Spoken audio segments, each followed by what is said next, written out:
intro on who our partner is. Partner Everford is a nonprofit that started in 2004, and primarily they do interventional workshops at schools to address the mental well-being, the social and emotional well-being of middle school and high school students. They also offer programs for teachers, educators, school leaders. It's an organization that deeply cares about the mental and social and emotional well-being of youth, and we were partnered with the organization. The past 2 quarters we've been visiting their workshops, looking at what kind of work they do, interacting with the students they serve, and yeah, that's just we're going to go over the video. And as a first step, I would love all of you to look over these cards, and if you haven't already, choose one that resonates with you. On the left of the mask, the idea is students, middle school, high school students, they jot down what they show to other people, traits like happy, joy. But on the right side, they write down things like sadness, what they really feel inside, so they don't shout to others. So if you could select one card and then enter a booth from here, we can start our presentation.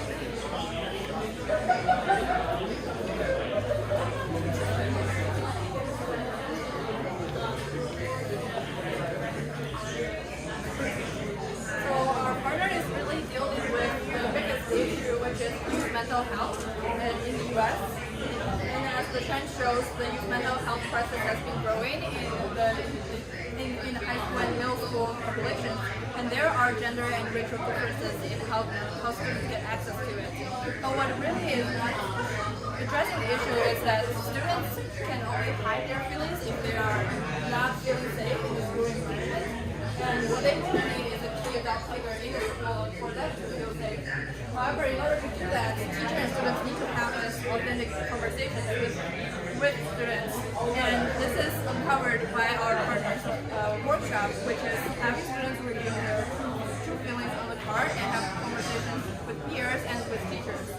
So what students get in this activity is the chance to self-reflect what they have been hiding and share with each other to feel the sense of connectedness in school. Teachers have also the opportunity to share the connectedness with their students.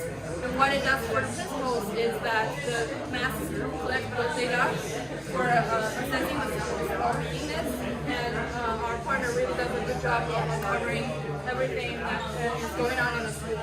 So, but what challenge is our partner facing? Feel free to look in and look at it. So we have interviewed a lot of students, teachers, and we found out that students really do not feel comfortable sharing their emotions with adults they do. But teachers do not have the capacity to care for every student. And they really need is the principal support to create this school climate and that supports students' well-being. For our partner to intervene in the school space, the principal needs to trust that our partner provides the value of promoting student well-being. And what they really need to see is, does this work? How does this work? If your workshop comes in, what comes next? So what we're trying to design for our partner is this end-to-end service where our partner has the what's next and communicates the what's next from to the workshop and show that the principals really need our service and bring our partner to schools that serve them. What was before the workshop? So before we came in, it's the workshop that our partner does, which is assembly format where our partner goes in and asks students to do the math activities that you all have on hand. And students will share their vulnerability on the card during the workshop. But after that, our partner does not really communicate what is reviewed in the class. They're taking the math back to the principal, where principals really want to know how their students are doing. And without that, the principals do not get the value from the class at all. And that's a continued effort of doing this. So, walking in for our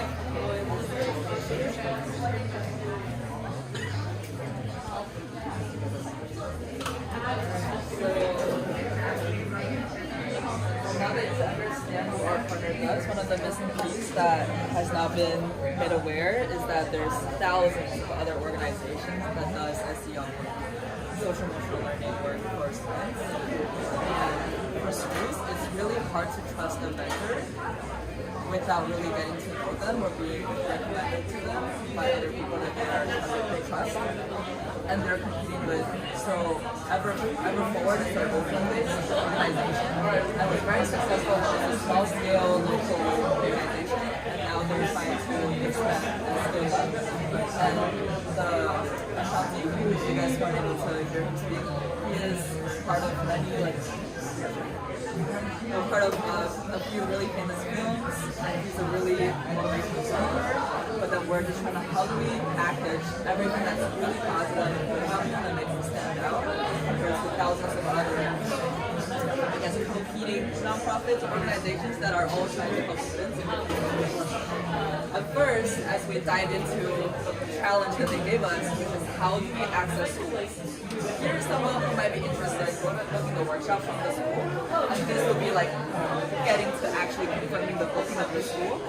We just noticed the path was so complicated because they had to navigate through the website, they had to figure out all of the messaging of Evercore on their own if they didn't know who Ashanti was originally. And there's a lot of things like confused whether if the workshop was co-ed because he started the work with just young men and now has extended to everyone because most schools are co-ed. And then also people are really confused about the workshop format. It's really difficult to convey a workshop unless you're there. It's not like a concert, like unless you know what goes on in it. It's really, really hard to convey. So after mapping all these like really confusing paths that someone, a prospective interested person would have to take, we have done the workshop booking journey, which is a very typical person of what they go through.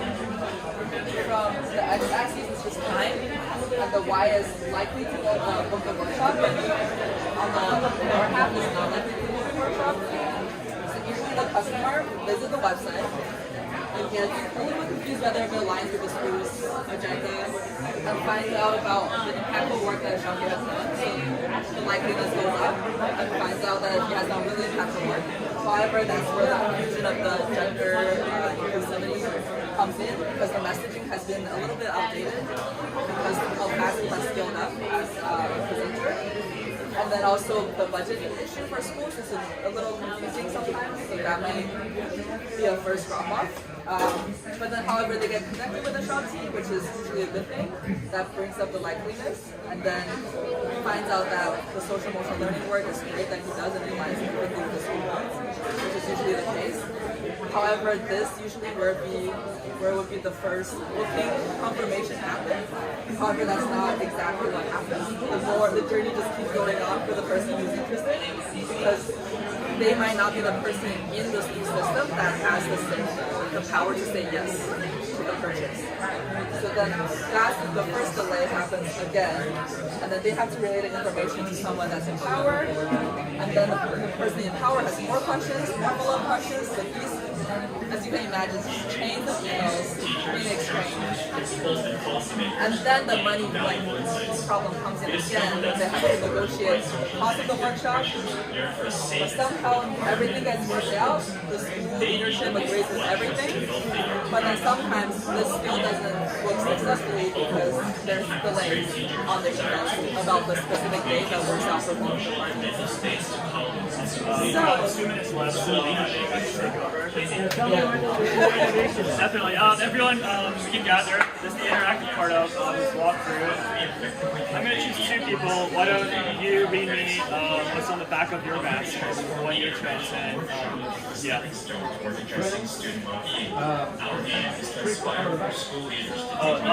this side. Oh, the back of the okay. Depressed, jaded, and cynical. So insecure, depressed, jaded, these kind of things, all students in workshops share with themselves and with the teachers. And now could you all put the masks in this bin? And from the workshops, all the students share what they're really feeling. And some of them are asking for help. We're going to look at the workshop. ends though is right here. The workshop wraps up, and then students have shared what they're going through, but there's not much follow-up. And the next stage is every day again, same day again. So what we're trying to do is help the students who reached out for help teachers and school leaders initiate a conversation of how might we help students who are feeling depressed and insecure. So what we're coming up with is an update and part to the workshop product. So whereas the conventional workshop just ends at the workshop, we are adding another flow where we analyze what's really going on in the masks.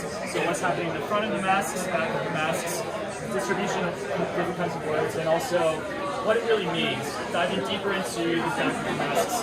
So in this case, it's from the data here is from D.school in Oakland, and 51.7% students are suffering from some emotional well-being issue, and that includes and other things include self-esteem, social connections, academic stress.